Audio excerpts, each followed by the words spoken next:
ketika satu hari dia sudah dewasa, perasaan terluka begitu dalam di hidupnya. Dia begitu trauma dengan hal itu. Bahkan kemudian dia begitu marah, dan rasa-rasanya kalau menemukan orang itu, dia bisa membunuh mereka semua.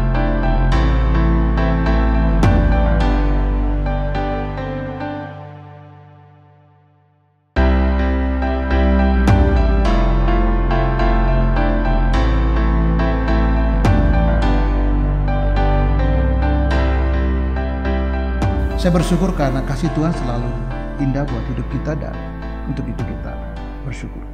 Hari ini saya membahas satu tema tentang satu kasus konseling yang saya angkat. Mengapa seseorang bisa membenci dirinya? Mengapa seseorang bisa membenci dirinya? Untuk itu saya baca satu ayat yang terkenal sekali, yaitu dari Amsal pasal 17 ayat 22. Firman Tuhan berbunyi, "Hati yang gembira adalah obat yang mancur, tetapi semangat yang patah mengeringkan tulang." Nah, orang-orang yang membenci dirinya itu ada benang merah dengan masa lalunya. Ketika kita menelusuri riwayat hidupnya, maka kita menemukan di usia 6-7 tahun dia mengalami kekerasan seksual yang luar biasa, dan itu berkali-kali. Ketika itu kemudian berlangsung beberapa kali, dan ketika satu hari dia sudah dewasa, perasaan terluka begitu dalam di hidupnya. Dia begitu trauma dengan hal itu. Bahkan kemudian dia begitu marah, dan rasa-rasanya kalau menemukan orang itu, dia bisa membunuh mereka semua. Dia begitu marah, dan kalau dia mengingat itu semua, dia begitu hancur dan merasa sangat-sangat buruk. Dia menjadi sakit hati sekali dan berharap bahwa orang itu dibalas berkali-kali karena telah menghancurkan hidupnya. Dia begitu sakit hati sekali. Lukanya dalam sekali, kepedihannya luar biasa. Dia malu dengan dirinya juga. Dan setiap kali dia melihat cermin, wajah dia seperti sangat dia tolak. Dia tidak inginkan wajahnya. Dia tidak suka lihat wajahnya. Dia benci dengan wajahnya. Dia benci dengan kulitnya. Dia benci dengan orang-orang itu. Dia benci dengan apapun yang terkait dengan mereka, wajah, muka, cara bicara, latar belakang, keyakinan, bahkan juga budaya. Apapun terkait dengan orang itu bisa membuat dia begitu benci dan marah. Dan ini begitu dalam terjadi, sehingga pertanyaan saya, mengapa? Jawabnya karena itu terkait dengan riwayat hidup di masa lalu. Dia menjadi putus asa, menjadi apatis sekali, hopeless sekali, dan hidup ini menjadi hambar sekali. Padahal seharusnya orang seperti ini punya potensi luar biasa. Punya kemampuan dikasih Tuhan luar biasa, tapi semua seperti seolah tenggelam, seolah tidak terlihat di permukaan, karena yang ada cuma kebencian, kemarahan, sakit hati, luka yang dalam sekali. Dan ketika dia melihat wajahnya, dia benci dengan cermin. Melihat laptop, dia nggak suka dengan laptop. Melihat handphone yang memberi wajahnya, atau kalau orang mengatakan bahwa kamu cantik, dia marah setengah mati. Dia bahkan menganggap kita adalah orang-orang yang menghina seperti orang lain, padahal konteksnya beda. Tapi itu terjadi karena dia begitu trauma, efeknya begitu dalam kehidupannya di kemudian harinya, dan ini harus tuntas. Kalau tidak, sepanjang hidupnya dia akan terus menyalahkan diri, terus membenci, terus menyakiti diri, dan membenci dengan dirinya, bahkan menolak dirinya.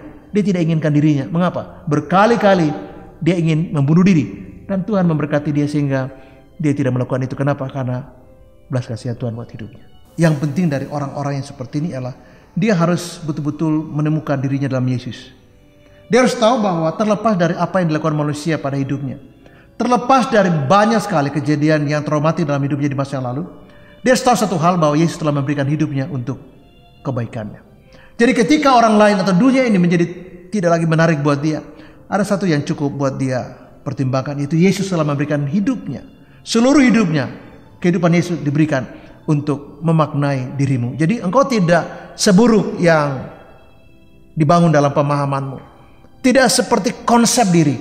Karena self-esteem itu sangat sekali bergantung pada konsep dirinya. Jadi harga diri itu bergantung pada self-konsepnya, kepada self-esteemnya. Nanti kemudian itu menjauh lagi, mendalam lagi kepada attitude dia. Bagaimana sikap dia pada dirinya, pada orang lain, dan pada dunia ini, dan bahkan juga pada Tuhan. Nah, ketika orang itu dibawa pada Yesus dan perjumpaan sejati itulah, maka Roh Kudus akan menyadarkan dia bahwa terlepas bahwa kamu punya serta pengalaman buruk yang sangat kelam di masa lalu, sangat hitam sekali. Bahkan kalau kamu ingat itu, kamu ya tetap menjadi marah, jengkel, sakit hati. Nah, ketika dilihat bahwa ada satu oknum, ada satu pribadi yang sayang pada dia, menerima dia, menyayangi dia, dan mengatakan bahwa kamu tidak seburuk yang kau bayangkan tentang masa lalu kamu. Kamu tidak seburuk itu. Kenapa? Kamu tetap berharga karena satu korban yang diberikan buat dirimu, yaitu Yesus. Nah, dasar kita mulai merasa berharga. Dasar kita membangun kebermaknaan diri kita, keberartian hidup kita, bukanlah terletak pada kesusahan kita secara finansial, atau orang lain mengatakan bahwa kita cantik dan kita hebat, bukan. Atau kita mencapai prestasi luar biasa, gila gemilang dan orang memuji kita, bukan. Termasuk juga hidup kita tidak akan hancur karena pengalaman-pengalaman traumatik di masa lalu yang begitu buram. Hidup kita tidak akan menjadi seolah-olah tidak punya masa depan lagi, seolah sudah hancur dan tidak ada lagi harapan. Justru dalam Yesuslah, dalam perjumpaan dalam Yesuslah, harapan itu dihadirkan kembali. Dalam Yesuslah kita melihat diri kita sebagaimana Yesus lihat. Lihatlah diri kita seperti yang Yesus lihat. Jangan lihat diri kita seperti yang kita lihat. Jangan lihat masa lalu kita seperti yang kita lihat. Tapi lihatlah diri kita, lihatlah masa lalu kita seperti yang Yesus lihat. Dan yang Yesus lihat buat kita adalah kita berharga. Dari mana tahu? Karena dia memberikan hidupnya buat kita. Bagaimana Yesus mati buat kita, itu dia mau kasih tahu bahwa kamu berharga sekali. Terlepas kau punya pengalaman yang buruk, terlepas kau punya masa lalu yang buram dan hitam sekali, terlepas kamu sudah gagal berkali-kali, terlepas dari itu semua. Itu benar, itu menyakitkan, itu benar. Karena rasa sakit itu dipikul Yesus di kayu salib. Dia sangat juga sakit. Jadi kesakitanmu taruh di dalam kesakitan Yesus. Karena dia meminggul, karena dia menanggung itu, karena dia betul-betul memanggul rasa pedih dalam jiwamu, dalam fisikmu, dalam setiap peredaran darahmu, tulang-tulang, kulit. Yesus menanggung rasa kepedihan dan rasa sakit itu. Di mana? Di kayu salib. Ingat bahwa satu orang cukup untuk membuat kita bermakna, yaitu Yesus yang mati buat kita. Jadi jangan lihat diri kita, masa lalu kita berdasarkan kacamata kita. Tapi mari kita lihat hidup kita, diri ini, bermakna diri ini, masa lalu kita. Terlepas itu begitu buram dari bagaimana Yesus telah melihat kita. Orang yang membenci dirinya, dia sebenarnya hanya membutuhkan 1-2 orang yang bisa dia percaya. Itu poin yang sangat penting. Dalam pengalaman saya, kalau orang seperti ini, dia biasanya tidak percaya kepada orang lain, juga kepada dirinya. Dia melihat orang lain buruk, juga dirinya buruk. Nah, dia perlu 1 orang yang punya integritas yang bisa dia percaya, yang betul-betul tidak akan berpikir dangkal atau dengan mudah menyalahkan. Ini situasi sesulit ini tidak pada tempatnya kita untuk menyalah-nyalahkan. Kamu harusnya begini, bukan. Tapi kita memahami aja bahwa dia punya pengalaman yang pahit. Kita mengatakan bahwa saya tahu bahwa ini sangat sulit. Saya mengerti bahwa kamu sangat terluka dan menderita. Itu sudah satu bukti yang bagus buat orang ini. Karena dia perlu ada orang di luar dirinya selain Kristus yang mengkonfirmasi kepada dirinya bahwa betul kamu telah mengalami hal yang sangat buram dalam hidup kamu. Betul. Jangan menyangkal, udahlah kamu gitu aja kok, terlalu dramatis gitu. Itu aja kamu terlalu, udah jangan terlalu di blow up lah. Nah, kalau itu justru menyakiti hatinya. Seolah kita menyangkal bahwa dia mengalami itu. Yang benar ialah kita harus mengakui bahwa itu berat sekali dan dialami itu. Kalau kita pun pada posisi yang sama, bisa jadi kita jauh lebih buruk dari dia. Jadi apa yang terjadi pada dirinya itu benar. Itu 100% benar. Jadi kita tidak menyangkali bahwa itu dibesar-besarkan atau didramatisasi. Tidak, itu benar. Nah, orang-orang yang membenci dirinya, dia butuh satu keyakinan eksternal yang mengkonfirmasi bahwa yang pertama, betul kamu terluka, betul. Jadi jangan menyangkal betul kamu terluka. Itu berat sekali. Yang kedua, kita harus berani membuat pernyataan yang membuat dia percaya, yang berbeda seperti yang diyakini. Mengapa? Karena dia sudah yakini bahwa dirinya buruk kan. Dia sudah percaya bahwa dirinya jelek kan. Dia sudah benci dirinya sebagai nggak layak hidup kan. Dia sudah tidak suka dengan dirinya kan. Sekarang kita kasih hal-hal yang benar. Misalnya, dia selesai pendidikan misalnya S1. Mari kita angkat S1 sebagai sebuah apresiasi buat dia. Kamu tahu nggak? Tidak banyak orang di Indonesia yang selesai S1 loh. Lalu yang kedua, dia tamat dari mana? Misalnya universitas yang terkenal, katakan ITB, Unpad, UI, misalnya UGM misalnya. Kita bilang begini, kamu tahu nggak? Tidak gampang loh tamat dari ITB. Tidak gampang loh tamat dari UI. Tidak gampang tamat dari U4. Tidak gampang tamat dari UGM. Kamu tamat. Dan ini luar biasa berkat kamu. Lalu kita sebut nilainya. Kamu tahu nggak?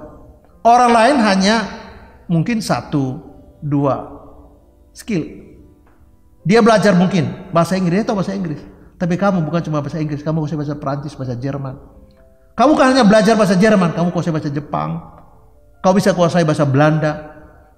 Dan itu benar. Kasih tahu kepada dia bahwa itu benar. Hal-hal yang baik tentang dirinya, misalnya umurnya, katakanlah 26, 27, 28, 29, misalnya 30, misalnya.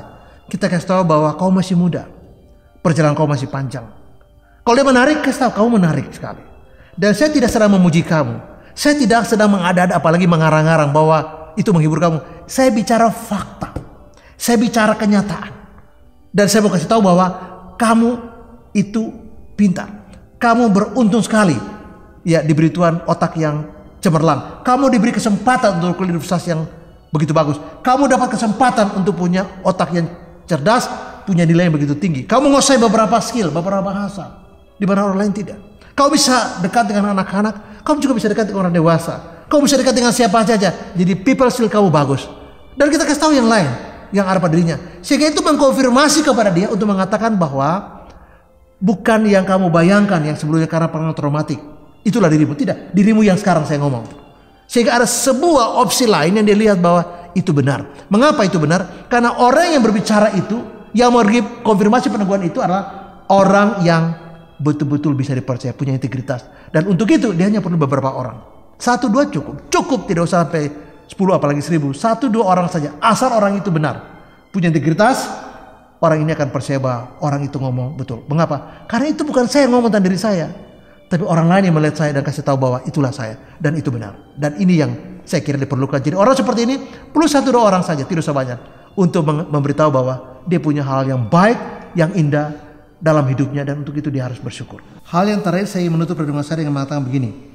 Bantu dia untuk 2 hal terakhir ini. Apa? 1, kasih dia pekerjaan. Pekerjaan itu kemudian akan membawa hasil. Dan hasil itu kita akan konfirmasi bahwa kamu lihat. Misalnya dia seorang yang misalnya guru les. Misalnya dia adalah seorang pembimbing. Misalnya dia adalah seorang teknisi. Misalnya dia adalah seorang pembicara. Misalnya dia adalah seorang katakanlah pelatih. Atau dia seorang penulis novel, penulis blog. Kita kasih tahu, kamu lihat. Tidak banyak orang yang bisa menjadi training seperti kamu.